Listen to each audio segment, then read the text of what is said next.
Good morning. You're welcome to Newday. It's another exciting edition of Africa's finest breakfast show. And this is introducing you to the Magic Three, poised to make your day really brilliant. Good Those- morning. Good morning. My name is Chinom Suamadi, welcoming you to this week's edition of New Day. And good morning to you both. Good morning out there. My name is Hembadon Bande, and you're welcome to another new day. All right, what the drill is. We first start up with our concerns for the day, and mine has to start from the security angle, looking at the fact that last week, someone who was alleged to have committed ritual a crime by kidnapping, first of all, an 8-year-old girl, and defiling her, then killing her, and trying to get different parts of her body, who was arrested by a vigilante group and was handed over to the Nigerian police. But 2 days later, we had a very sad story that the culprit actually escaped from the custody of the Nigerian police. My question is, hope this particular culprit is actually found and not allowed to, just disappear into the thin air. That's my concern for today. Yeah, about that, we also heard that the police was, one of the policemen in charge of making sure he doesn't escape, actually helped him escape. So I think the commissioner of police for in charge of in River State Talking here, about, they actually picked out one of the policemen, saying that he was, part of the escape plan of the culprit. And if that's actually the case, it's very, very unfortunate. Why allow such person who has committed that's heinous crime to go free? That means he can actually go ahead and do something like that again. Another little girl will fall victim, which is very, very wrong. I mean, they are out there to protect us, to ensure that crime is reduced in the society, not a bit in helping crime. Well, for my concern goes with the Arewa youth who called off their ultimatum for October 1st. That was last week. And now here we have the Niger Delta agitators saying that it doesn't go well with them what the Arewa youth have done, and they are not accepting whatever decision that the Arewa youth have taken. They are also accusing the federal government of conniving with the Arewa youth. They accuse the federal government of conniving with the Arewa youth to call the ultimatum in the first place, and now the federal government has come together with the Arewa youth to call it up. They said they are not subscribing to it actually, and they say their stance about October 1st remains that every person who is not part of Niger Delta come October 1st should pack up their things and leave Niger Delta. And whatever oil blocks have been allocated to people, to federal government and to whoever, they should be returned to the Niger Delta. So they are still on their stance on this issue come October 1st. So it's really, my point of worry is that why should we keep spoiling for war? I mean, we are all agitating for peace, and some sections of the country, they still see everything as political and they still want war. It's quite sad in any way. That's my real concern for the day. Well, my concern stems from my state, Benue. The flooding there has displaced almost, I think, a few hundreds of people and all. And it's sad because during the last administration, we actually had that. There was this really, really bad flood and all. And people kept on talking about dredging, just put certain structures in place to prevent this. Yeah. Because it was actually said that this could be avoided, but if not avoided, it could come back and maybe worse. And here it is in front of us and all. And it's as if the flooding is on the international and local scene. I mean, even I saw something about the Harvey in the flood. US? Yeah, Yes, in the US and all. Yeah. So it's really sad. I mean, especially for my state. Mhm. Even if they had adhered to what was advised, Yeah, the this warning, would be better now they're going to because prevent it. millions of properties were destroyed. A lot of people have been displaced and all that. So Very it's sad. sad. We hope autumn does the needful instead of getting us wheelbarrows for youths to go into agriculture.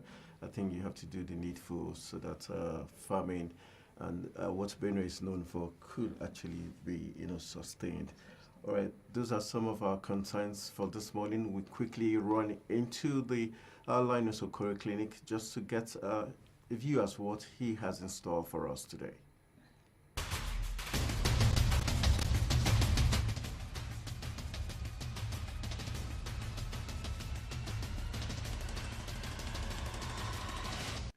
Hello, great people of Nigeria. Welcome to the Leadership Clinic. Today, I'll be speaking on the power of optimism. The power of optimism. I've just had an opportunity of returning from Port Harcourt, where I went to speak in a very outstanding leadership summit that was organized by some very distinguished Nigerian for his congregation. What excited me was that this particular bishop put up a call to me a few days before my Emerging Leaders Conference that had just been concluded. And he said to me, Linus, I have been following your program and I really want to come and see what you're doing. And this bishop, great man of God, came to Abuja and sat down for 2 days with young people, over 700 young people engaging in the leadership conference. And he said to me, you know what, I have to bring this to my church in Port Harcourt. So I went to Port Harcourt deliberately to speak to a group of people for 1 whole day. And somebody approached me at the end of the one-day leadership lecture, and he said to me, Linus, Mr. Linus, I have been so transformed that I have a very high energy level to get things done. I can go on my dream. I can achieve my dreams. My dreams are going to come true. Thank you so much for sharing with us the principles. And that blew my mind because I received that on a daily basis. But this particular day, I saw the optimism in the eyes of this individual. And I said to myself, wait a minute, it requires optimism to be able to accomplish anything you want to accomplish as a leader. That sense of belief in yourself, that sense of belief in your capacities, that sense of belief in your talent, that sense of belief in the realities that you face, that story that you tell yourself within that shows the possibilities of what you can accomplish over a period of time is a driving force that you need to be able to succeed as a leader. No leader can succeed without a sense of possibilities, without that sense of optimism, without that sense that says, you know what, I can make things happen. No matter how difficult things are around me, I have the capacity to go through those challenges and become quite an amazing person in terms of results. And for me, I think that is a lot of things that is missing, because I have seen a lot of individuals who occupy public position and I don't see that sense of optimism in them. No wonder the people following them cannot even get inspired, because we are living in an era in our world where leadership is driven as a result of inspiration. When people are optimistic about the future, they have a way of passing that message to their followers. And when their followers get the message, then they will provide the necessary support that will bring about the success of that initiative or that particular objective or goals that is set. Because you need a sense of optimism, especially in this time in our country, when it looks like there is a decline in a lot of things in our space. And so for anybody to keep alive, to keep hope alive, in fact, I have told people all the time that leaders are dealers in hope. When there is no hope, the guy with a sense of optimism, what he comes to do is that he inspires the people, and then a sense of hope begins to exist in that organization or space or team, as the case may be. So in my own thinking, great people of Nigeria, I have been thinking about how to groom and nurture leaders that will have a sense of optimism about our country called Nigeria, so that at the end of the day, we can build our country and make our country work.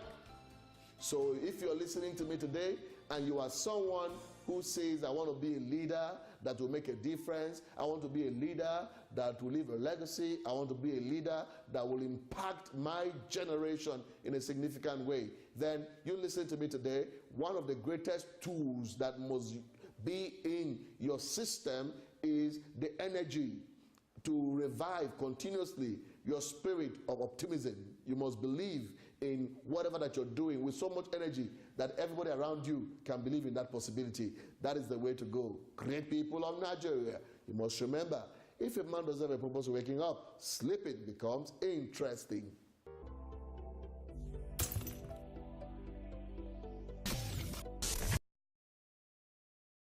From Linus Clinic. It's now time for you to get the trending stories both on the home front and also on the global scene. But definitely we have to start from home. Like they say, home sweet home. And know somebody definitely will do us the honors by kickstarting the trending stories. All right. Governor of Kaduna State, Nasser El-Rufai, has described art and culture as a veritable tool for promoting extant values, understanding, as well as reorientation of the people for socio-economic development of the state and the country at large. The governor, who was represented by his chief of staff, Saidu Bashir, made this known while addressing participants of the 2017 Cat Fest in Kaduna. It was a colorful display of different cultural heritage by different ethnic groups from the 23 local governments in Kaduna State as they participate in the 2017 Card Fest.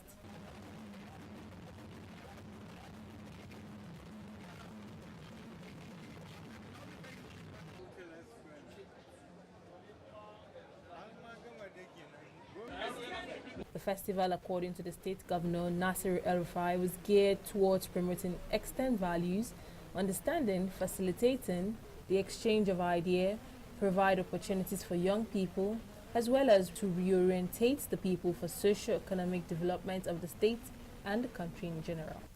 He was represented by his chief of staff, Saidu Bashir. The gathering, as you are all aware, is informed by the need for the state to tap its vast and robust cultural and arts potentials and reorientate our people for socio-economic and political transformation of our dear state and the country in general. The theme of the event is aptly captured: our folklore harnessing today as tomorrow's heritage. It is aimed at exploring those extant values that has bonded our people through promoting cultural ties and facilitating understanding among our diverse communities in Kaduna State, as well as the provision of opportunities and platform for interaction and exchange of ideas. The Commissioner of Sports, Youth, Culture and Tourism, Daniel Dan Auta, said Card Fest serve as a forum to promote peace, unity, and to bring back values and norms that have gone extinct in the society. Inception in 1975, Card Fest has served effectively as one of the veritable forum for the promotion of unity and peaceful coexistence among the diverse cultural complexes in Kaduna State.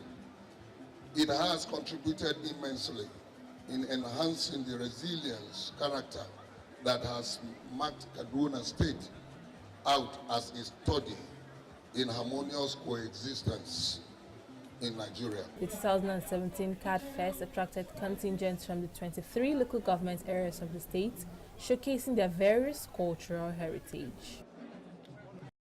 A group of Southern leaders of thought under the auspices of Project Nigeria are calling for restructuring of Nigeria. They say it is the best assurance for the realization of collective desire for one Nigeria.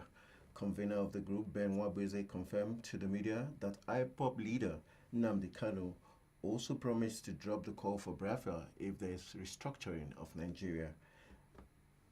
Let's get more. While calling for the restructuring of Nigeria to enable the component ethnic nationalities to govern themselves, the group of Southern leaders of thought said appropriate structures must be put in place for good governance. Convener of the group, Ben Nwabweze, said the group's aim is to negotiate changes in the structure of governance at all levels. Negotiated restructuring implemented through a new constitution is the best assurance for the realization of our desire for one Nigeria. We, members of the group of Southern leaders of thought, are committed patriots imbued with an abiding faith in one Nigeria. He further stated that IPOB leader Nnamdi Kanu said the agitation for Biafra will be put to an end if the nation restructures to assuage the interests of all component nationalities. It has to be negotiated. We do not accept that the unity of Nigeria is not negotiable. It has to be negotiated. And that's why we have held several meetings to try to define our position, our understanding of restructuring. The group further said for restructuring to take place, review of the nation's constitution is a fundamental step. The recent suspension of the October 1st quick notice by some northern youths has been hailed as a welcome development. Jibrin Okutepa, a senior advocate of Nigeria, says the decision to rescind the earlier decision is to eject people from Igbo extraction is timely at the time the country is battling with several security threats.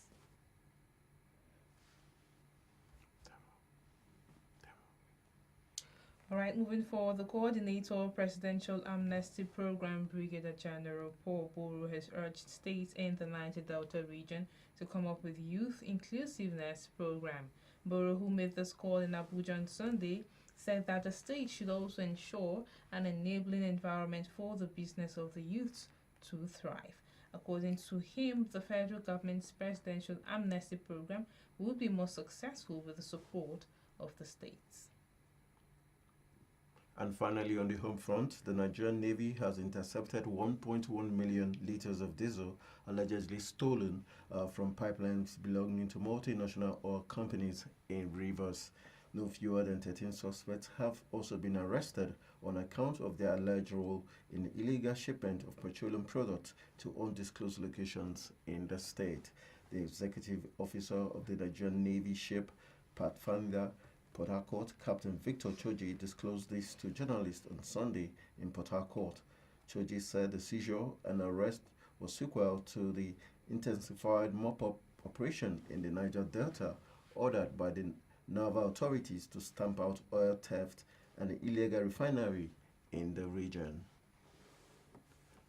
Alright, let's quickly run into the foreign scene to give you trending stories, starting from All right, the first I have here, Lebanon's army has announced a ceasefire in its offensive against ISIL fighters at the country's northeast border with Syria. The ceasefire took effect at 7 a.m. local time on Sunday in order to determine the fate of Lebanese soldiers who are in ISIL captivity, the military statement said. Reporting from Beirut, Al Jazeera's Mohammed Jamjoum said the ceasefire was a significant development in Lebanon, given that the army seemed very confident just a couple of days ago that they were going to rid those areas of the last remnants of ISIL fighters. According to him, now the Lebanese government is sending out a message that they care for their soldiers and are trying to ensure that these soldiers can be released as quickly as possible. The fate of 9 soldiers that ISIL, also known as ISIS, took captive then remains unknown. All right, giving stories coming from the African continent, let's tell you that 19 persons have been reported killed in the fighting that occurred in South Sudan border with Uganda. And from U.S., the tropical storm Harvey has moved deeper into Texas, bringing heavy rain to the southern U.S. state's coastline and killing at least 2 people. Throughout the region between Corpus Christi and Houston, many people fear that the death toll is only the beginning. Harvey came ashore at the fiercest hurricane to hit the U.S. in 13 years and the strongest to strike Texas since 1961's Hurricane Carla, the most powerful Texas hurricane on record. The Category 4 hurricane weakened to a tropical storm by Saturday afternoon, and the National Hurricane Centers said it was likely to weaken to a tropical depression later on Sunday. The storm ripped off roofs, snapped trees, triggered tornadoes and flash floods, and cut off power to nearly 230,000 people, mostly in the Houston area. On Saturday night, Houston police officials said officers were evacuating 2 flooded apartment complexes. And moving over to India, Prime Minister has warned against further clashes after deaths of at least 30 in the streets amid angry protests over a guilty verdict. Thousands of supporters of a convicted self-proclaimed guru have ended a standoff with soldiers in India a day before his sentencing, which many fear could result in further violence. Gurmeet Ram Rahim Singh, 50, was on Friday found guilty of raping two of his followers in 2002, a verdict that sent thousands of angry protesters rioting against the ruling in the streets. At least 30 people were killed in the violence, more than 100 people were injured, and more than 500 were arrested. Judges are expected to sentence Singh on Monday. He faces 7 years to life in prison. Singh's group, Dera Sacha Sauda, has millions of followers. Sajid Singh, a police spokesperson, said the curfew imposed in Sirsa town, where the Dera Sacha Sauda headquarters is located, was relaxed for 5 hours on Sunday to help people buy food and other essential items and outsiders to return home. All right, heavy floods in India, Nepal, and Bangladesh has killed more than 1,200 persons. About 500,000 people have marched in Barcelona in a huge public rejection of violence following a recent deadly attack in the Spanish city, chanting, "I'm not afraid." Spain's central, regional, and local authorities tried to send an image of unity on Saturday by walking behind emergency workers, taxi drivers, police, and ordinary citizens who helped immediately after the attack on August 17th in Barcelona's Las Ramblas Boulevard.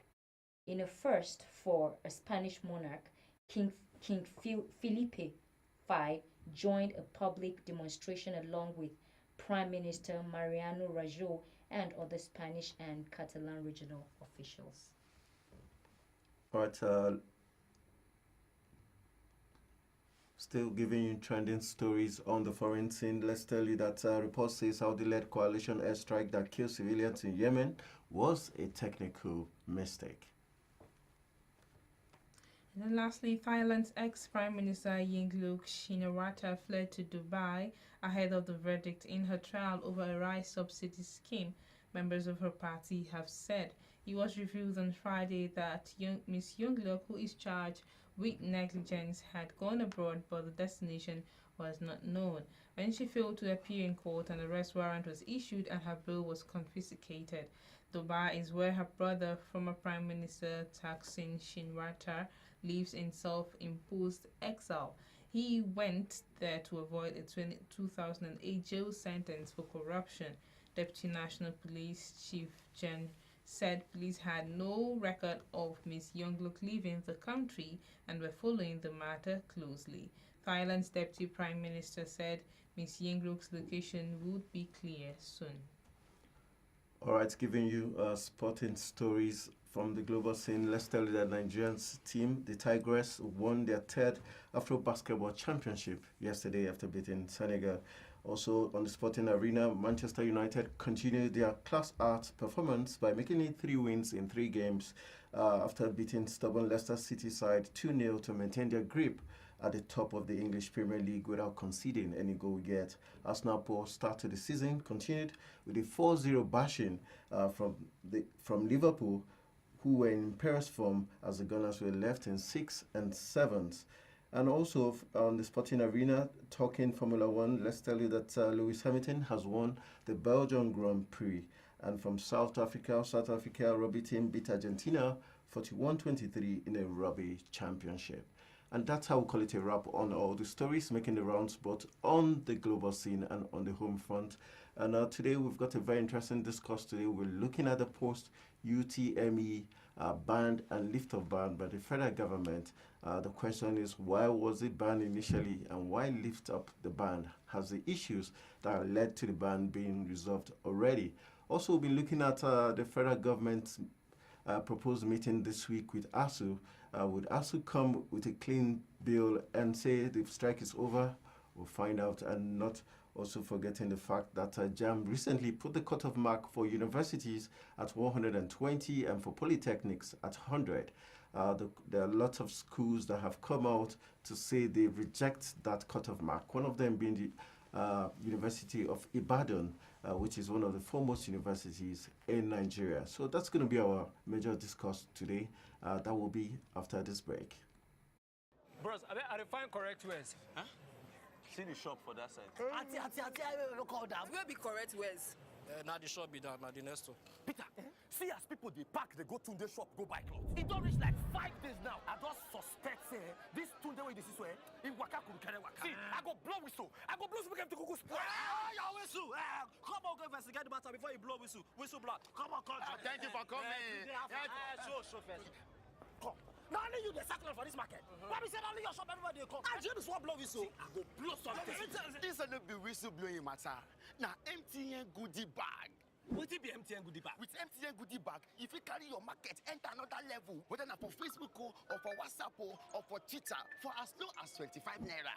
25 naira. Yes. Or buy 5 what you like for 50 naira. Dial *131# to start.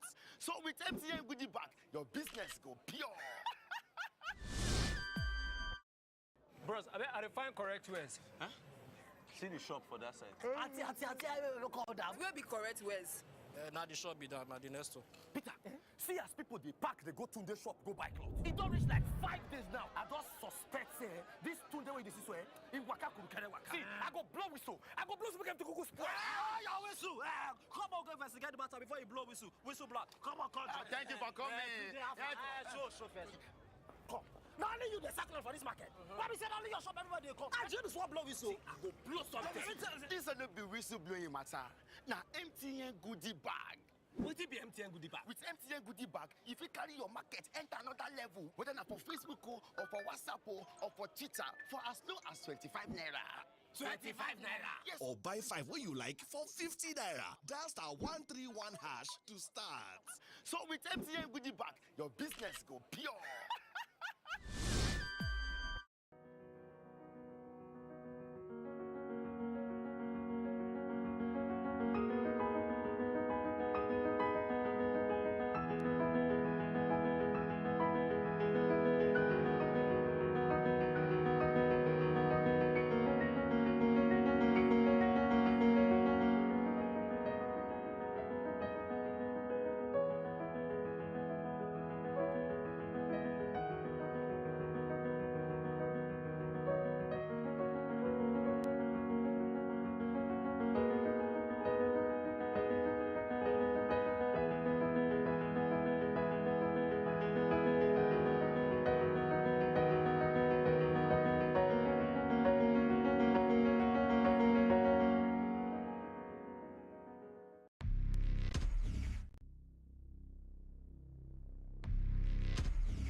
Watching PTV. On Facebook, like our page and share our posts at People's TV NG. On Twitter, follow us at PTV_NG. Follow us on Instagram at PTV NG. Watch and subscribe to our YouTube channel, People's TV. Visit our website, www.ptvng.com. Subscribe now and join the conversation online. People's TV, preferred people station. Business is at its busiest, yet it's rush hour. Feel the pulse of the economy. Understand issues that plague the Nigerian economy. Join in the massive transformation.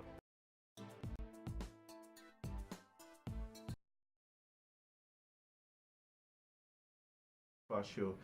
Recently, we had the policymakers in the education sector during their policy meeting decide to put the cutoff mark for university admissions from what it was before to 120, talking about 180 as of last year, and now making it 120, and for polytechnics making it 100.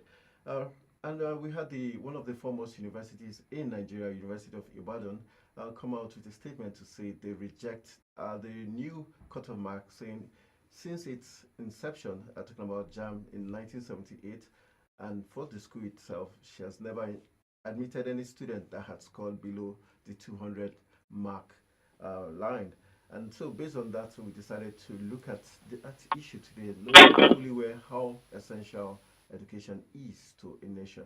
We've got on the line the JAM PRO in the person of Dr. Fabian Benjamin to look into this matter with us. Good morning, Benjamin. Hello, good morning. Good morning. Nice to have you join us on Newday. Say again, please.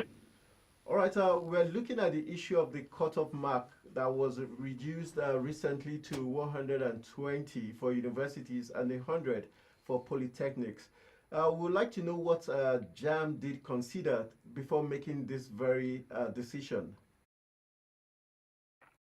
First, it was not a JAM decision.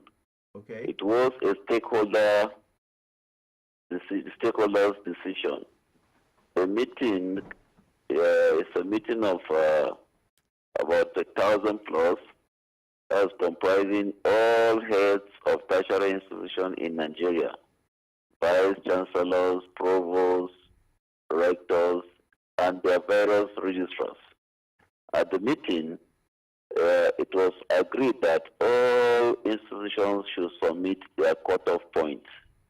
What we agree or what we intend to do henceforth is to take the powers of admission back to the Senate and Council and Academic Board of Tertiary Institutions. They should determine their requirement for admission. They should determine the suitability of these candidates. They should admit them, train them, and bring them out the way they want them to be. What we also want to encourage, we want to encourage competitions amongst the institutions so that at least institutions will be rated based on the kind of product they bring out. And when others see how the market is affecting the product of other institutions, they will also aspire to get to that particular level. Because we believe that we cannot allow others to pull those that want to move ahead down. But when you bring competition, everybody will also aspire to be on the top. So it was not a JAM decision, it was a stakeholder decision. And let me also say this clearly, that when we say 120, because the kind of noise that this 120 is receiving, it's as if when we say the 120, then if somebody has 200, the person that has 200 is not going to be admitted, it's 120 that's going to be admitted. Over 600,000 candidates scored 200 and above. So you can see that even at that level, you will have a reasonable number of candidates to admit into universities and other tiers of tertiary institutions. But what we looked at, we considered the submission from the institutions. We look at the cutoff point they submitted to us before even the meeting. And we decided that, okay, this is the baseline. Nobody should go beyond this baseline. The institutions are free to set their cutoff point higher than that. And what we received, so many of them have chosen 200, few 180 and 170. Okay, now critics have been of the opinion that this would lower the standard of education in the country, which is already failing. Won't you be of that opinion? You see, this is one mistake we are making in this country. Our examination should not be the determining factor for standard. We are leaving the real thing and holding on to charts. We often don't even talk about what is being produced at the primary level. The basic education is completely forgotten in this country. We don't look at what is happening at the secondary level. We are concerned with JAM result, an examination that is just taken in one day. An examination that the candidate just walked in one day and then he takes it.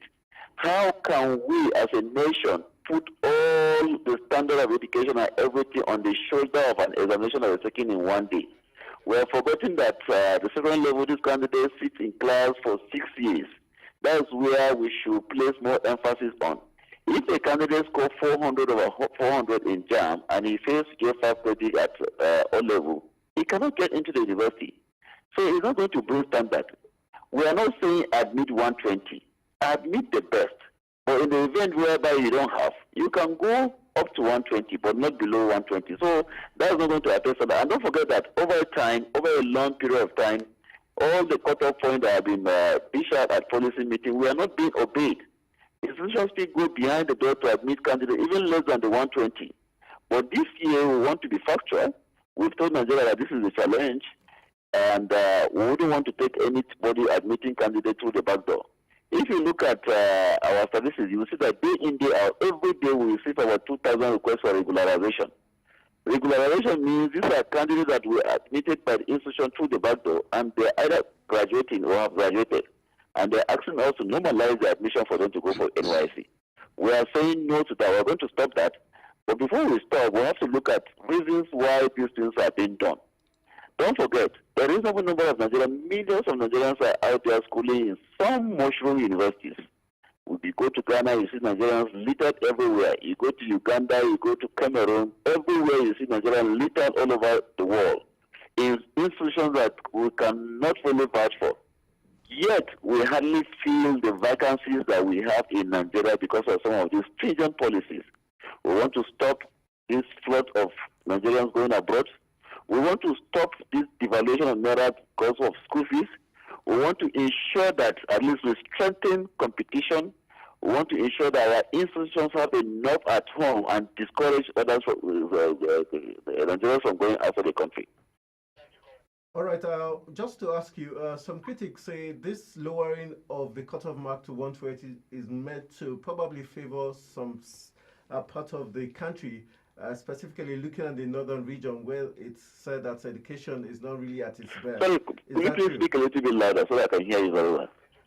I said some critics say the lowering of the cutoff mark is to favor a certain region of the country, specifically the northern region where education is perceived as not being at its best. Is that true? You see, this is just a pedestrian way of looking at issues. This is clearly an indication of the fact that whoever is in it that does not really know how these things are arrived at. The decision of the stakeholder meetings arriving at 120 is not intended to favor anybody, any section, or any class of individuals. Okay. You see, this year we are coming up with what we call CAPS, that is Central Admission Processing System. It's a software, and what we intend to do with that software is to monitor compliance on admissions. We've also made provision for candidates to also track admissions. Track admission in the sense that if I have 250, I will be checking, and I apply for, let's say, political science, I will be checking on the software to see who University A admits into that particular program.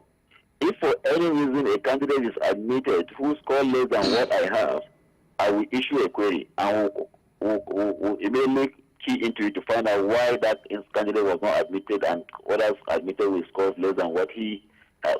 So it's not really meant to favor any section of this country, and it is not even possible for you to go through the back door to do admission or to begin to do. You see, institutions have given us their cutoff point, and what we intend to do, once we key this cutoff point into the software, you cannot change the goalpost in the middle of the game. If your cutoff point is 180 or 200, you can never admit anybody less than that. Even if the Minister of Education will be supposed to send you a candidate, and your cut point is higher than what he has sent, you cannot key in such a candidate. We put all those mechanisms in place to ensure that we monitor abuses, and we ensure that what this software or this system will guarantee fairness, equity, and fair play. All right. Now, finally, NAN, the National Association of Nigerian Students, has threatened to call for the scrapping of JAM. If JAM doesn't reverse this cutoff mark, what's your reaction to that? We don't know what they're talking about. We don't even know which of the NANs they're talking about, because the president of NANs that we know came to our office and supported. We invited him for the program, and he supported whatever. He was there, and he saw how the processes were being done, and he spoke. He supported every bit of the stage that we went through to arrive at this position. So I don't know which Nance. You know, there are so many people, everybody will just come out and say it's Nance president, it's Nance vice president, it's Nance this and that. So I don't know who is who or who is talking. But in any essence, if at all the Nigerian students know how this thing will arrive at, because they stand to benefit much more than any other person. Are they happy that some of their counterparts are schooling in Ghana, Cameroon, in Mosul University going through hell? Are they happy that we can't even fill some of our vacancies in Nigeria? Are they happy about all this thing that is happening? Are they happy that today Nigerian universities are among the top 100 in the world? What we're trying to do is to engender competition. Once university begins to compete in Nigeria amongst themselves, they want to do that which will take them to the top. And that is what we're trying to do. All right, finally, before we let you go, just to get your views as regards the UTME, the fact that the federal government placed a ban on it, and now the ban has been lifted. The Minister of Education, Adamu, said the decision in 2016 was made in an error based on the ill advice. For you, what's your take on that? Well, that's a ministerial directive, and as a board, we don't have anything against it. Our concern has always been that education should be at the position where we all claim that it should be, and whatever the ministry will do or any stakeholder will do to ensure that education gets to the actual position that it's supposed to be in Nigeria, it is welcome. The ministry is sitting on top. There are things that they must have seen which we are not really seeing, and there are things that are appreciating.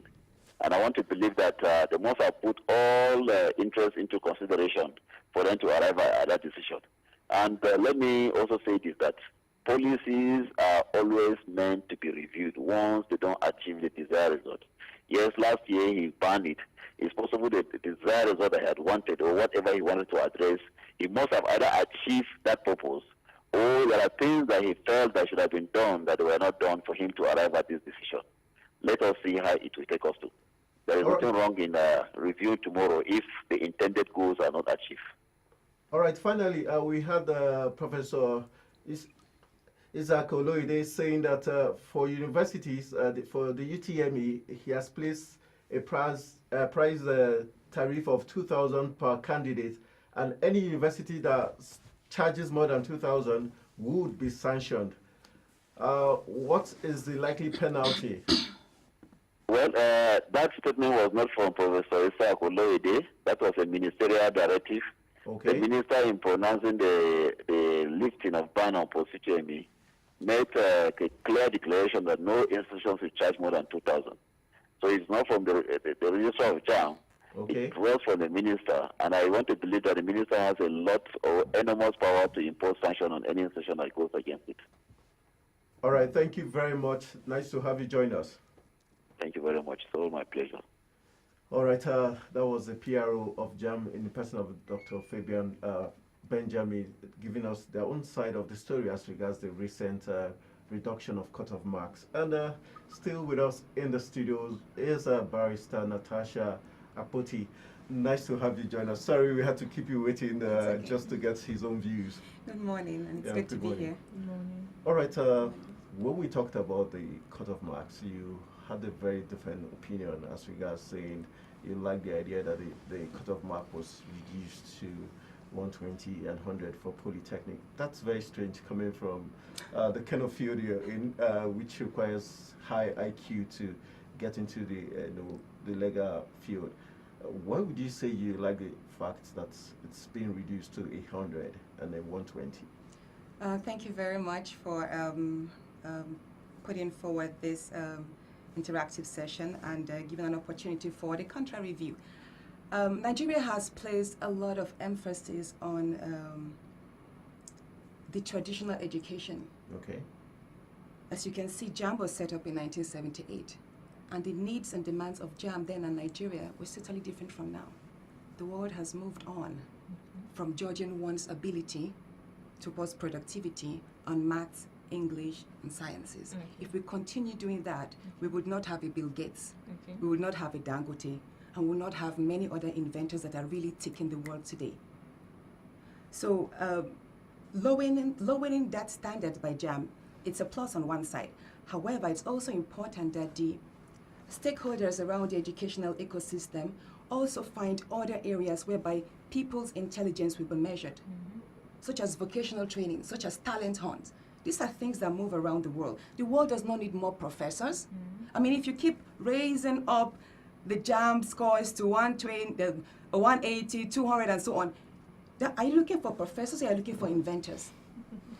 And then the gentleman who spoke said that that one of the reasons for lowering the JAMB scores, I fault him in that, is to avoid Nigerians from going out of the country. Remember, Nigeria is competing not only against itself, but against the world. It's a global market. However, your creativity must start local. You need to show the world what you have. You need to entice the world. Why would you want an American to come study Nigerian university? It's not because we want to teach them what they already know or what they already have advanced in. I came in here today with this book. It's a thesis of a lady, an American lady who studied in ABU Zaria in 1976. Wow. True. Then we can all testify that Nigeria, our educational system was one of the very best in Africa, in the world. So then you had the white men coming down here because they want to study. And when the whites were interested in Nigeria's educational system, it wasn't because they want to study maths or they want to come here to study English or science or biology. But look at the title of her thesis, A Study of the Relationship Which Exists Between an Okene Weaver and Her Cloth. Wow. The whites or foreigners, the world is interested in knowing the uniqueness of Nigeria. What do we have? What traditional technology do we have which they can harness and invest in and probably profess some solutions, not only in Nigeria, but beyond our borders. So that is why I on one side, I applaud JAMB for lowering the standard, because we need to get out of that system whereby everyone studies so hard to be tested by just 4-hour examination. And what if you are not just your very best on that day? Is it going to affect you? As a matter of fact, I would urge the educational system to look into restructuring in its totality the Nigerian curriculum, because it does not portray our needs. Right now we have more of employees of labor out there as against employers, you know, and on one hand again I heard that JAMB has lowered it because you know, people are not doing that well. A lot of students are failing JAMB. Why wouldn't they fail JAMB? What is the motivator there? Look around yourselves. People tell you go study hard and pass exams. To what end? When your neighbors are at home. So Nigeria needs to begin to be very realistic with its environment. We need to change our curriculum to feature more vocational technical trainings. When you look at that's what China did, that's what Germany has done, that's what Singapore today is one of the very best in the world when it comes to education. And why is it? Because they put prominence not just in math, English and all, but in talent. They have a way of devising alternative testing measures that pulls out the very best in one, and that is what JAMB should look into. Taking into consideration the reasons why they set this cutoff mark at 120, from things he said, one of them being that we need to stop our students from going to some mushroom universities. That's the way he put it. That of course you faulted him for that. Now the fact that the stakeholders in the education system have not really sat down to understand or to think that we need to create a system whereby we train students in vocational aspect. We bring out the skills in students, not just about passing maths and English. Because we talked about it sometime on the show. So is this not a big problem? The fact that the stakeholders in the education system have not even realized this at all. I mean, given with the reasons why they raised the cutoff mark, that's not among the reasons. Who are the stakeholders now today? If you look at the directors in Ministry of Education and even JAMB itself, you see people who are over 50s. They are not in tune with our demands right now. And you can't expect a different reasoning to provide a solution for another reasoning. You can't. These people are out there and they are disconnected from the needs. So at that time when they were in school, of course, math, English, and all the basics, testing measures were important. But right now, it's not. And so I would suggest if the stakeholders today are to people from the streets, students, let's put a questionnaire out there. Let's get minds and say, what would you want? How would you want to be tested? right now, it will amaze you that the world is moving towards innovation hubs. France, 3 weeks ago, opened the world's biggest innovation campus, more like an entrepreneurial campus. Okay. If you look at Harvard, Yale, King's College, the finest universities in the world now have entrepreneurial institutes as attached to that because they've realized that the world is moving on. Yeah. There's a report which came out late last year. I read that in the year 2025, more than half of the jobs in the world will require high-skilled, high-skilled skills. Yeah. Okay. Also, 2 months ago, there was a report that in the next 10 years, the world will need 90% less lawyers because artificial intelligence is taking over. Doctors now are going to become robots. So, what are you testing? What is exactly? Explain to me why Nigeria is placing so much emphasis on maths and English when you're beginning to have robots that are taking the jobs. We need to wake up and begin to look at other areas. Let us look inwards. Like I told you initially, that education, if you want to get the very best of education or educating your people, you need to begin to look at the opportunities a country has. What is Nigeria's strength, domestic strength? What is Nigeria's opportunity? You have students who study maths, English, science, and biology in the textbook, and when they come out of that textbooks or classrooms, they don't find those things in the real world that connect to that. And then we have people who are very qualified to work in England and in America, but when it comes to Nigeria's environment, they are lost. And that is what I would appreciate. JAMB, as a matter of fact, another controversial thing I was going to talk about. Why do we have post-UME and JAMB? Actually prefer, you are going to... I was just waiting for you to land. So that I wanted to ask you, okay, now that we have cut-off marks already there, we're not having universities going to say, okay, like for UI saying they've never since 1978 taken any candidate less than 200. 200. So what's going to be the implication with what you're saying now?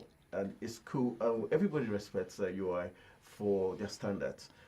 What's going to be the implication of this based on the angle you're looking at it from? All around the world, even though with schools who are leaning towards technical and vocational, they all have their measuring standards. All right. And I think that's what post-UME is solving. Why, I asked myself a question, why do we have JAMB, who has put the cut of mark at 120, which is okay, like I said, there's it's a two-way thing. But on the other hand, you have individual institutions like UI, University of Ilorin too, was against the cut-off mark, and others. Every institution is allowed to base its own standard based on the strength of students or what it determines its outreach to be. Everyone has the capacity to do that. Okay. And that's the same thing. If you go to the standards for Harvard is different from the standards of Yale to an extent, even though they're similar and all others. So UI is allowed to do that. But then I ask myself, why do we have duplication of processes? Why is there JAMB and why is there and then you then put so much pressure on students to study so much? Okay, one student passes post-UME, UTME, and that same student somehow didn't make the JAMB cutoff mark of 120. All sort of irregularities could affect people. Do you understand? So I think basically every university should be allowed to still conduct its own set measuring standards to admit its own students. However, every student, these universities should understand that the world has moved on and they should begin to place emphasis on admittance not only via the maths, English, and other regular gradings, but also to harness those students who have some potentials to contribute to Nigeria and via their career. That's so do you support the scrapping of JAMB if we were to go with universities? Because what they said every university still has the right, the Senate of every university has the right to determine their cutoff. Then what's the essence of JAMB then? I would like to say that I actually support the scrapping of JAMB. Okay. I do, because here I say this, things have evolved. Right. From 1978 to now. The demands, except the JAMB can actually pick up its pace and create some innovations around our educational curriculum and also offer itself free. JAMB cannot be more expensive than UTME, whereas UTME is more objective than JAMB. It doesn't make sense. So if JAMB does, I push for the scrapping of JAMB. I don't really understand their purpose right now since they're just being lukewarm at the basic.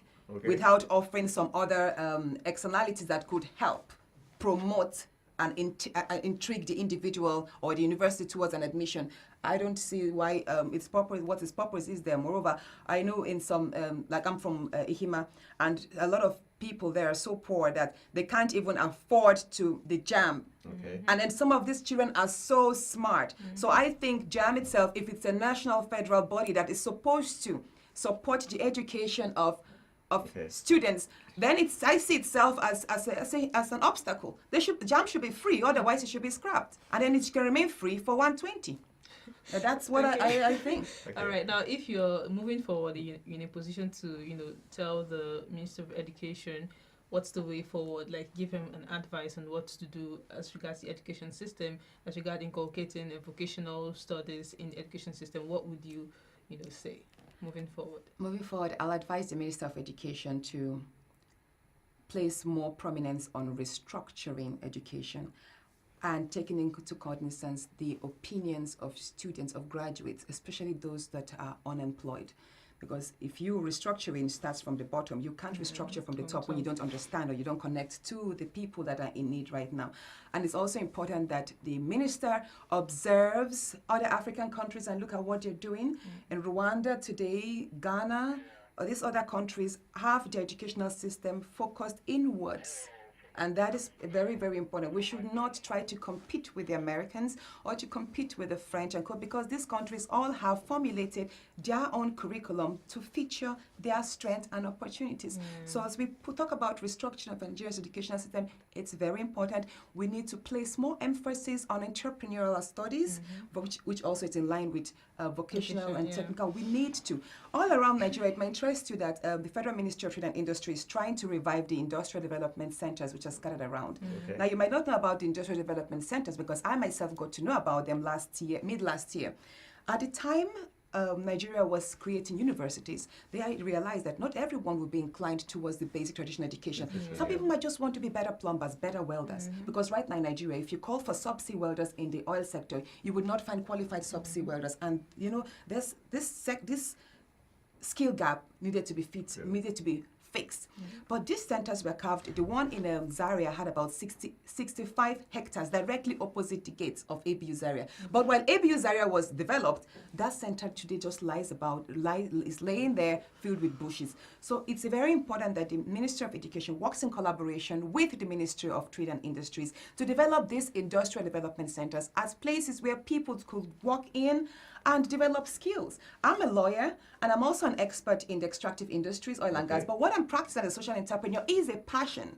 So we should be careful. I will advise the Minister of Education that it's important he restructures the education so that Nigeria's education will not kill talents and creativity, because right now, what we have is a talent-killing system. Okay. All right. Finally, before we let you go, what would be... Do you think there's a role parents and the students themselves can play in trying to change the narrative like you've succeeded in convincing me this morning? What roles do you think this set of people as stakeholders could play for us to change the narrative? Parents are very important factors in the educational system because everything starts from the family unit and then blooms up into the society general. It's very important that as parents, while they advise the children on the importance of regular education, they should try to inculcate technical and vocational, learnings in every day. Like my daughter, my 7-year-old daughter, she made a bracelet for me. I encourage, as a mother, I observe each child and try to encourage that particular skill. It's very, very important, especially when we teach them at a younger age. And one thing, that particular aspect, which of course I noticed in my travels around the world, I saw that in France and Germany, every child that graduates from secondary school has graduates with a life supporting skill. In France, in Germany, as at today, because I know I spent about 2-3 months in each country and I observed the educational system, every child graduating secondary school graduates with a skill, either a plumbing skill, electrical skill, IT, you see a child that can, a grade 12 child that can couple a washing machine. Wow. So, and irrespective of your class or your background, your dad might be a billionaire or my dad might be a pauper, but these are skills that are set. And that is why you see in Germany, people are not inclined to go into university. Because, I mean, what's the essence of education? It's for you to understand reading and reasoning and apply your skill to life. So then you see in Germany, you have lots of technical colleges. You graduate from you finish your secondary school, you go for 3 months technical college. And then you come out with your skill, you set up your shop. So you have so many CEOs doing very well, contributing to their environment, and they don't go to university. So in Nigeria, we place so much emphasis here, going back again, on the traditional education system, and we are cut off. The world is moving ahead. Artificial intelligence, there's so many things that people can... We can't get there, but we need to restructure first, and it starts from the minister. He makes the policies, it all sets in him. He can put today a team of experts in the educational... Are you very comfortable with the minister's charisma in terms of taking us to where we want to be? Does it strike you like someone? Okay, I like that smile. Okay, that's how we call it a wrap on this discourse. I want to say big thank you to Natasha Putti, barrister Natasha Putti, for doing justice to the topic this morning. Looking at like jam cutoff marks and also the post-UTME the band and lift of band, which way forward. And obviously, she's opened her mindset to different possibilities, and it's something the Minister of Education at Damu Adamu should look into as a way of restructuring Nigeria's education so that we can actually be the giant of Africa and the best country in the world, which we want to be because we've got the potentials.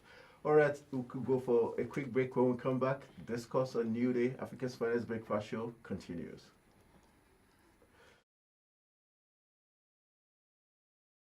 Lovely goods and services of yours. Yes, with our visibility in 36 states of Nigeria and over 50 countries of the world, we definitely have the tallest reach. What are you waiting for? Book your adverts now. Call us with the number displayed on your screen.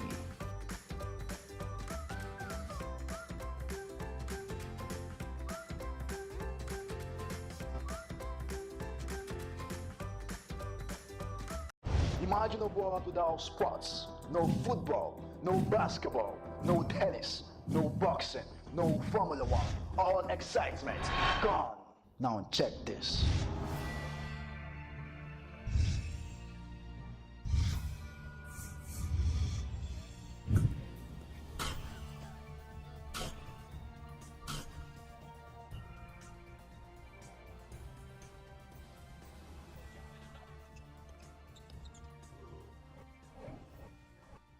On Sports Center, we will be bringing you mind-blowing stories all around the world of sport.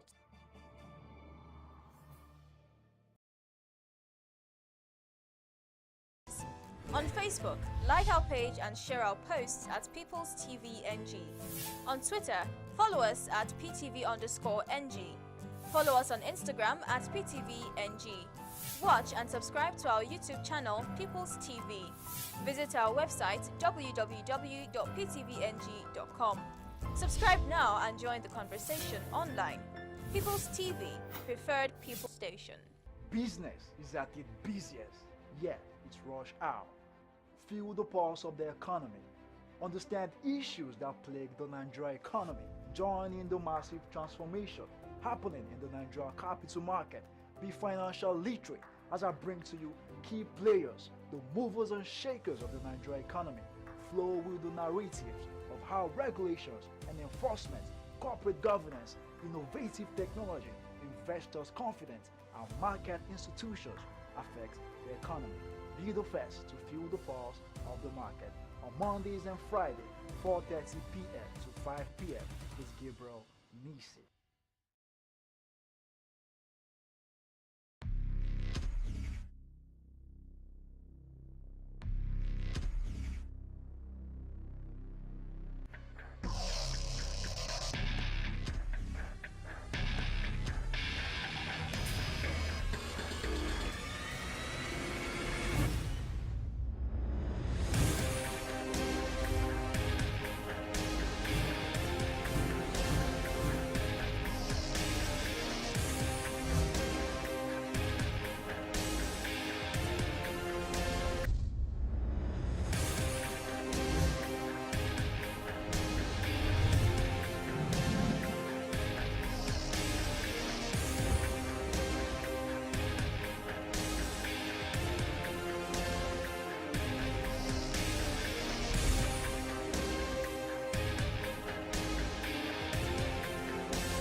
watching PTV.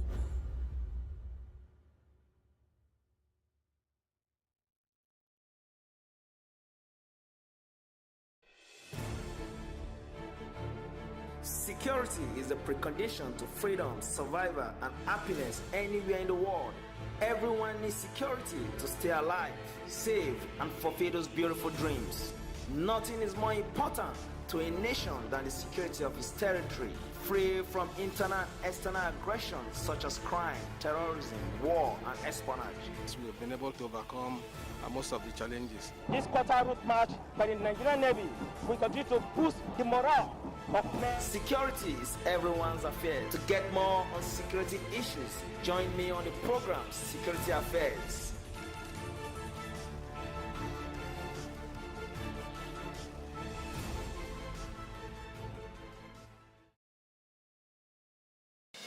Politics is life, and life is politics. Facebook, on Twitter, they govern in those places, but they're not ready to come offline. On this platform, controversy takes center stage. We're all aware how this President Minister of Agriculture imported grass from Brazil. The thing about the latest economy in Africa, I never felt the impact of that economy in my pocket. I don't really trust Do join me as we find out who gets what, when, and how.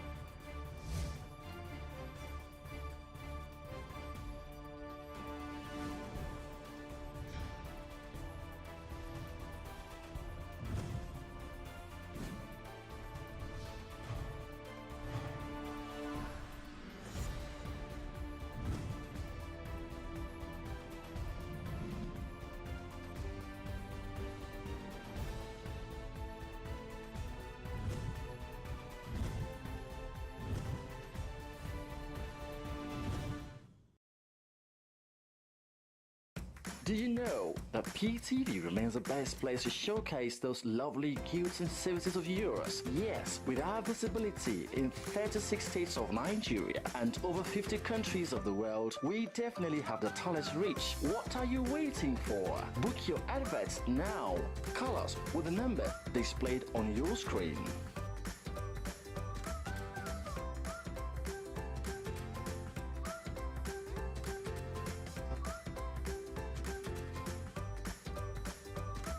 Imagine a world without sports. No football, no basketball, no tennis, no boxing, no Formula One. All excitement gone. Now check this.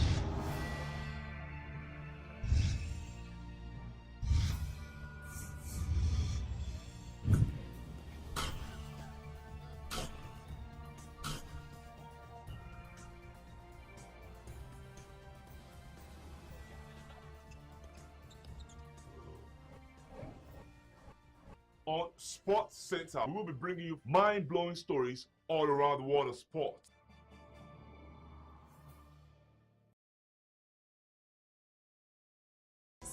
On Facebook, like our page and share our posts at People's TV NG. On Twitter, follow us at PTV_NG. Follow us on Instagram at PTVNG. Watch and subscribe to our YouTube channel, People's TV. Visit our website, www.ptvng.com. Subscribe now and join the conversation online. People's TV, preferred people station. Business is at its busiest, yet it's rush hour. Feel the pulse of the economy. Understand issues that plague the Nigerian economy. Join in the massive transformation happening in the Nigerian capital market. Be financial literate as I bring to you key players, the movers and shakers of the Nigerian economy.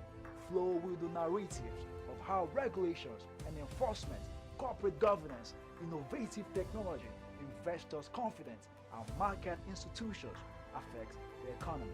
Be the first to feel the pulse of the market on Mondays and Fridays, 4:30 p.m. to 5 p.m. with Gabriel Nisi.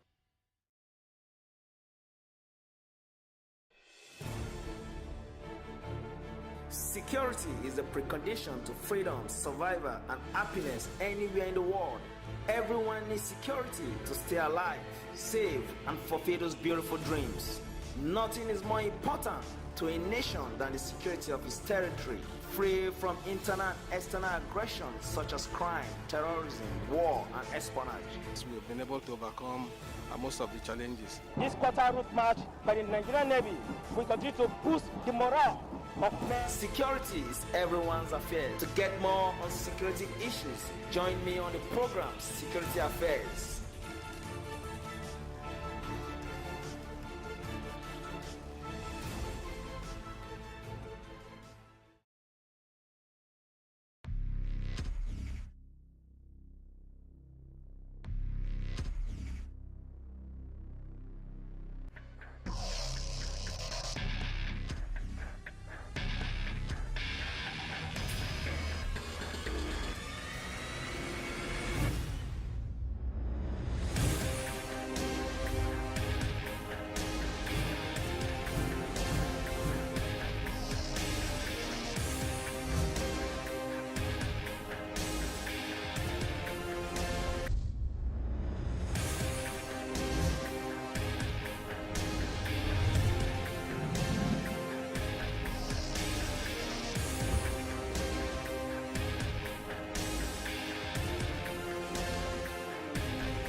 Watching PTV.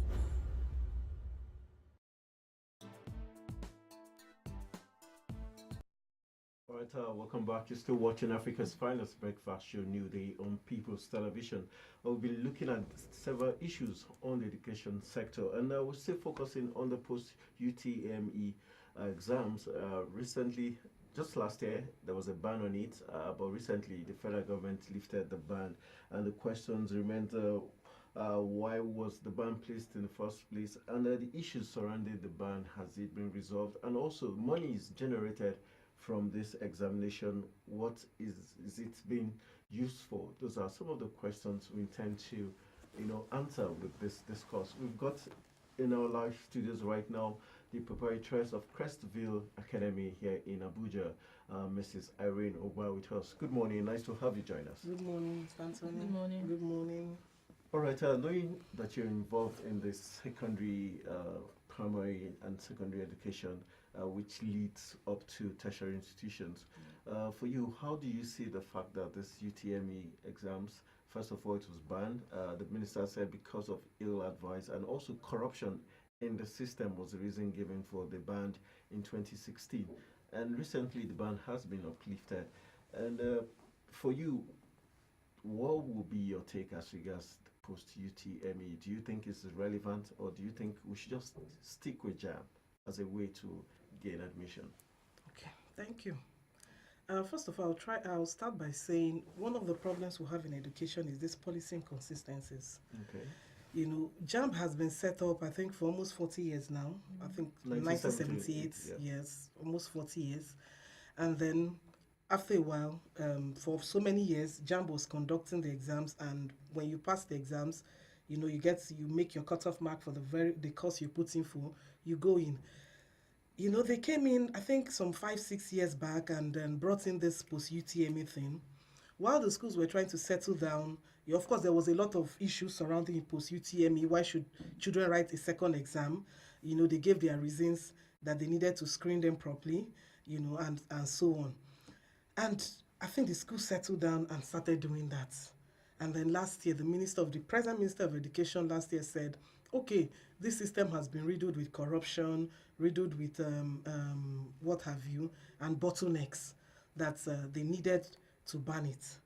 And then he comes this year again to say he's on lifting the ban because he was ill-advised. Truly, you see that because it's government speaking, you take government very seriously. Yeah. You know, but after a while, by the time you keep doing this, people may not take you so serious. Because I can't understand how you have settled down to something, and after a while, you're telling them again, don't do this. You know, JAMB is not JAMB is not something of today. Before you take a decision, you should contact the stakeholders. Before post UME they said, okay, we should start doing post UME. I mean, they should have done their homework, you know, and then people started it. Before you also take the decision to say we are banning the post UME, you should also contact stakeholders, telling us that it was ill-advised. It's a watery statement, you know. And then now, what are the implications? Will schools go back now? Okay, they will begin to conduct post UME. Then, in the light of the cutoff mark that was some few days ago, you know, reduced, you know. So even the schools, I'm sure, are even confused at this point. Now, we have heard so many schools saying they are rejecting the cutoff mark. They can't go ahead with it and so on. Now, are we not causing, already we are complaining that the state of education is down. Are we not causing more harm to the education? With all this, you reduce the you brought back post UME, 2 policies at the same time, and then you brought down the cutoff mark. So you're of the opinion that this cutoff mark that's been reduced by JAMB is going to deteriorate, make the education system, you know, deteriorate further? Truly, it will.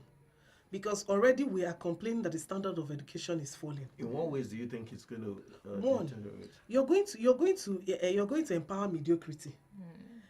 I tell you, how can 30% be a pass mark? Even in the universities, 40% is a pass mark. And if you're doing a master's, it's 50%.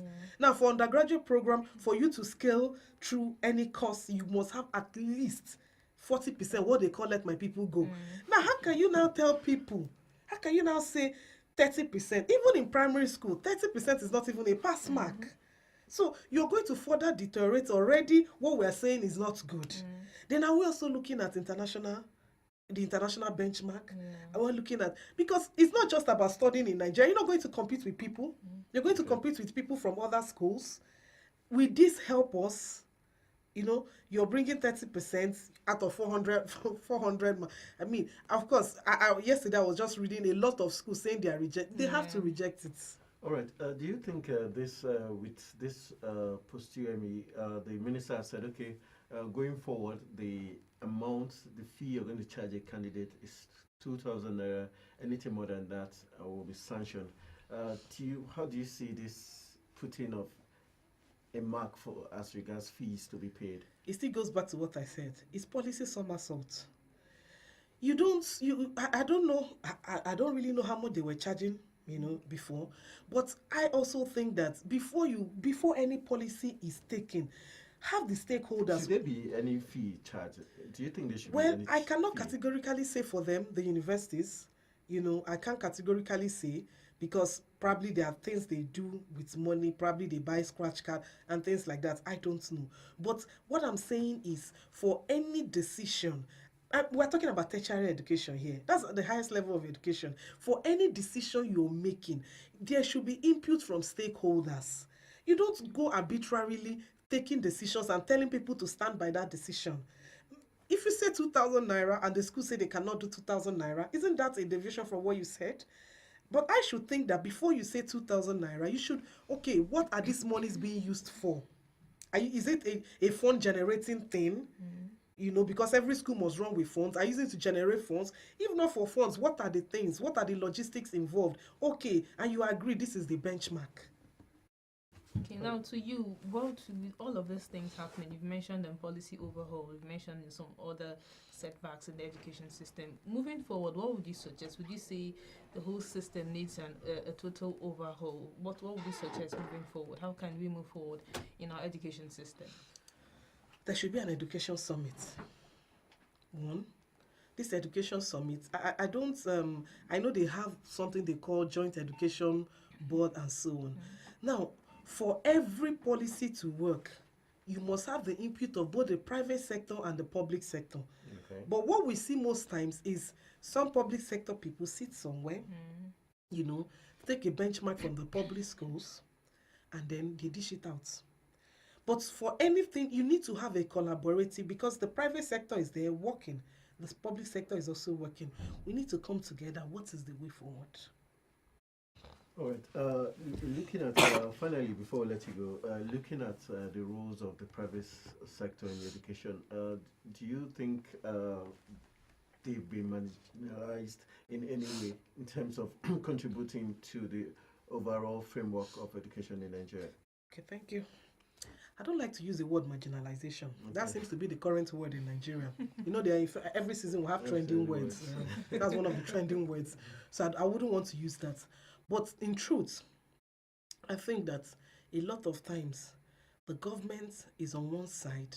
For God's sake, the private sector is also working to make education better in Nigeria. Okay. You know, and if you look at it, I'm not saying the government people they're not doing their bits, but there must be a synergy.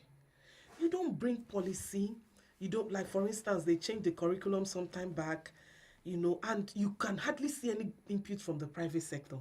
You know, you sit somewhere, and sometimes even the people making this implementation, developing these things are not even in the classroom. Because like they will say, lead from the classroom. What is happening in the classroom? Start from there before you formulate any policy. So I wouldn't want to use the word marginalization, but going forward, I think there should be a synergy. There should be a collaboration between the private schools and the public schools. All right, you've got the final question? Okay, because I just wanted to ask you, finally, do you think JAM, if there's UTME, do you think there should be need for JAM? Should we have the two, or should just have one of them? No, sorry, I don't get the question. Do you think we should still have JAM conducting exams, or we should just stick to the UTME? Okay. Should one be scrapped? Well, I wouldn't say any should be scrapped. JAM is still very relevant.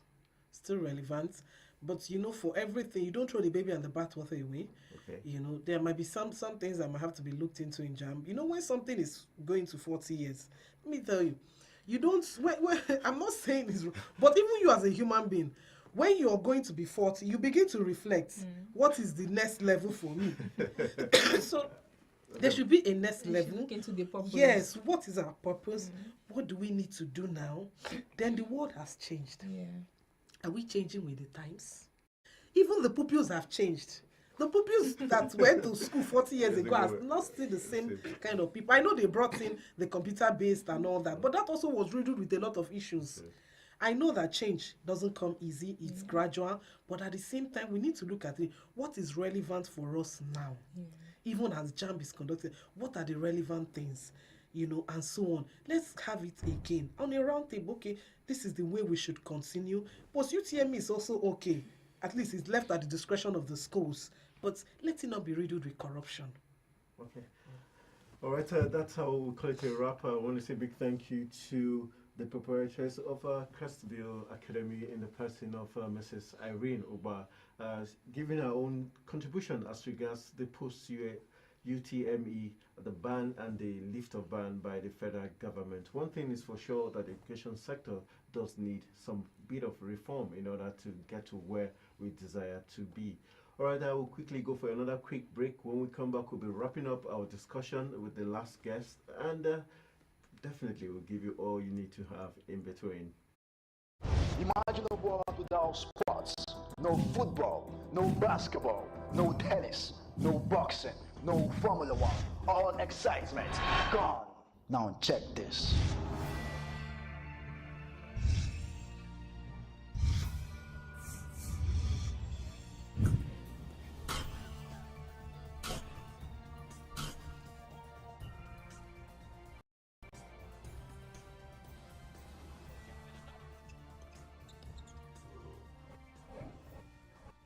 On Sports Center, we will be bringing you mind-blowing stories all around the world of sport.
right, welcome back. You're still watching Africa's Finest Breakfast Show. And indeed, we're still talking very salient issue in the education sector.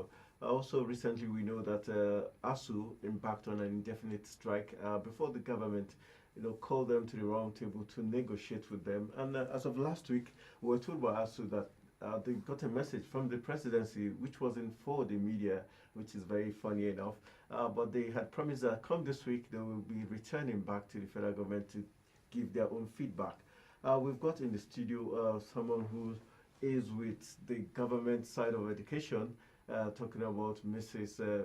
Chizoba Odili, who works with the Universal Basic Education right here in Abuja, to look at this particular issue and the way forward. Good morning, Ma. Nice to have you join us.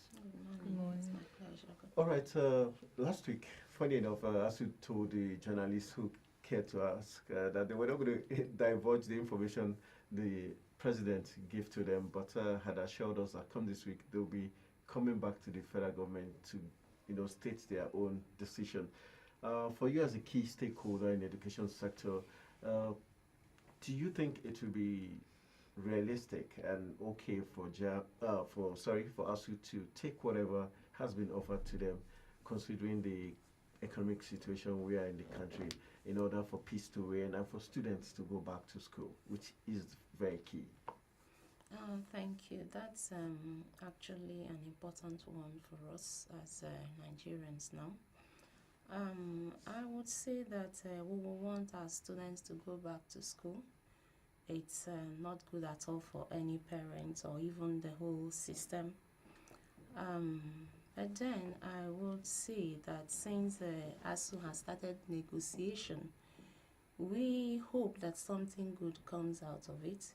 And if they've said they had gone to negotiate and they will go again, we are hoping and praying that the negotiation will turn out fine. So we want everything to be settled. I think there is likely going to be shift from both sides, so that I think it calls for understanding. And then there is an MOU. It has to be looked at, and then let's see what terms can we do now, and we just need to agree. So I think that is the main thing. But you, in your opinion, you think the demands by ASU, do you see them as very realistic? Just in your thoughts.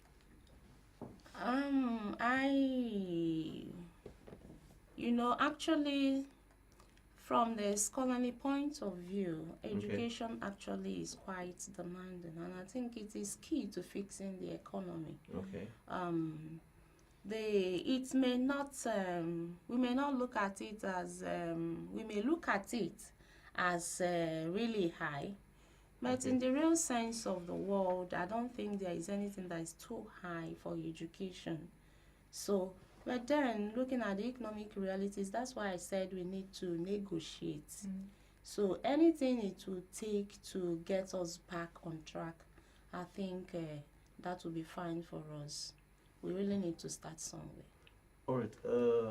Some persons have labeled ASU's demand as unrealistic, and like Obi Kwesile was, attributed with the statement to say that ASU's demands were unrealistic based on the current situation in the country. And ASU didn't take it easy. They hit out at her, saying she actually had always been against ASU and education. But looking at what is currently we're having, and ASU always going on strike, don't you think there should be other means of them resolving issues rather than going on strike at every time? This is about their 10th strike since formation. I wouldn't agree that they always go on strike. Though we have strikes, but then I wouldn't accept that it's as regular. It's just that sometimes we don't nip things in the bud when we should. We leave things to escalate before we start addressing them. So I think that's where we don't put it right. I think if we start addressing issues before they get out of hand, that will be fine for all of us. So for me, I think since an MOU is an MOU, Okay, so you and suggest life that is a continuum. Okay. I'm not saying that everything can be done. Okay, like I said earlier, there should be a negotiation, and in negotiation there are adjustments. So whatever it is, but there needs to be a negotiation. To you, would you, from the body language of the federal government, how would you say, or how would you perceive that the federal government has really handled education? Would you say it has been taken as seriously as it ought to, given all of the factors that we see playing out? I will say that Nigeria has not really handled education well. From the look of things, if you go to schools and every other factor we have, like even the state of our schools, our infrastructure, you needn't anybody to tell you that we are not very serious people in that regards. So we still have a long way to go. We really need to work hard to put it right. All right, my final question will be, looking at the list of demands based on the 2009 agreement, which ASU is looking at, like refusal to honor the end academic allowance, also conditions of service, funding, university autonomy, and academic freedom, FG owing them 880 billion intervention funds, and also lack of funds to revitalize the public universities, implementation of Nigerian Universities Pension Commission. This shows more of a benefits, mostly first to the lecturers themselves, rather than the students that they always cry and say that's the reason they are, fighting for. Can we truly say ASU is completely, fair? Because the demands are mostly geared towards the lecturers benefiting financially, first of all. For every case, the person at the center tries to address himself. Okay. And when he addresses himself, he invariably addresses everybody on the side. Okay. So, and that is just it. So this is just it's a main factor. So it's just a package that when it happens, it rubs off and rubs off well on every other person. If the lecturer is attended to, you see that he relaxes to do his job. But then if we leave it on paying the peanuts, we get the monkeys. So I think for every job, really, everybody wants a good package. Okay. For every job, everybody wants good package. I think that's the motivation. So I wouldn't say it is out of place to make those demands. But then I will also say that when you talk about intervention fund, it's actually a holistic thing that rubs off on everybody directly. It's not just the lecturer doesn't really have a direct benefit from that, and that's actually the main thing for university revitalization. So if we really do that, you see that researches will make sense, because most times researches are done from private pockets, and that's why we really can't really say we have done any research. So it actually takes a huge sum, and that's only left for the government. And then if we do that, then you can talk about the potent and then commercialization of research. So because we don't have these funds, you really see that people are just rattling and then just doing the minimal. Right, moving away from ASU, but still in education, I just want to get your thoughts on JAMB and the recently reduced cut-off mark. How do you think it would affect the students? How do you think it would affect our education in your system? Just your opinion. I really don't know the reason we came down. Actually, in statistics, when you talk about average for JAM should have been 200, and then we came down 120. I don't know the factors that were considered for this, but I want to believe that those who did that have something, there should be a foresight. But then we must not just let's test run and see what it gives us. Okay. But I am seeing that we may have more crises, because even with the high cutoff, we are not able to take the number that are asking for admission. So with this now, we'll almost have everybody. It's actually going to be a mad rush. So that is All it. right. My final question is: we have education budget from 8% in 2016 to about 5% in 2017. Is there going to be an implication for this? From 8 to 8% in 2016 to 5% in 2017. Reduction. Oh, sure. And how sad is it? I don't want to imagine it. Let's just not imagine it. We've always been clamoring for more. What we've got has never been enough. Yeah. And then it's And reduced by now 3%. we are slashing it again. The management will really going to be tough on all the managers. That will be fair. All right, That's so a sad story. it's a very sad story that the Nigerian education sector keeps begging, and instead of getting more, gets less. From 8% in 2016, now we've got 5% as in budget allocation to the education sector in 2017.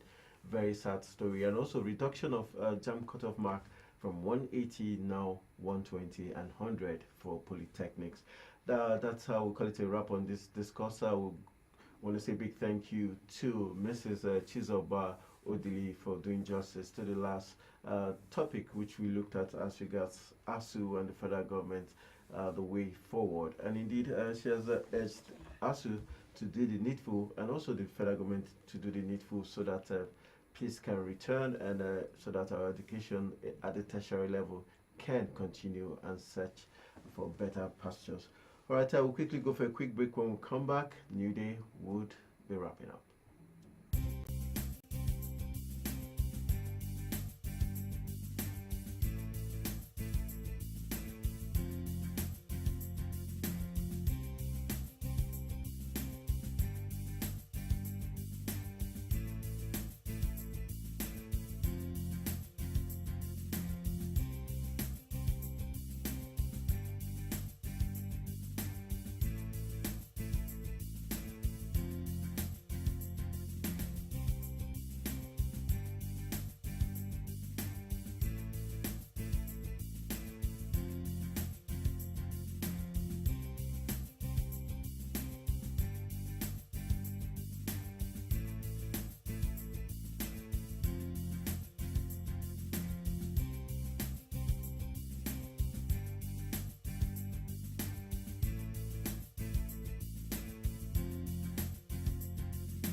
All right, that's our icon of the day, Queen Amina Zawzaw. When she was 18, she started her exploits. Definitely tells you how awesome and resilient Nigerians are.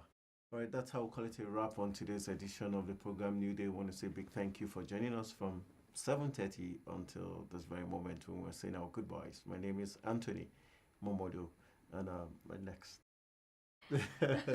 I'm Hembadon Bande, as always, and thank you so much for being with us. Hope to see you again tomorrow. My name is Chinomso Amadi, saying to have a blessed day and a blessed week. We'll see you same time, same station tomorrow. Good morning. Good morning. Good morning.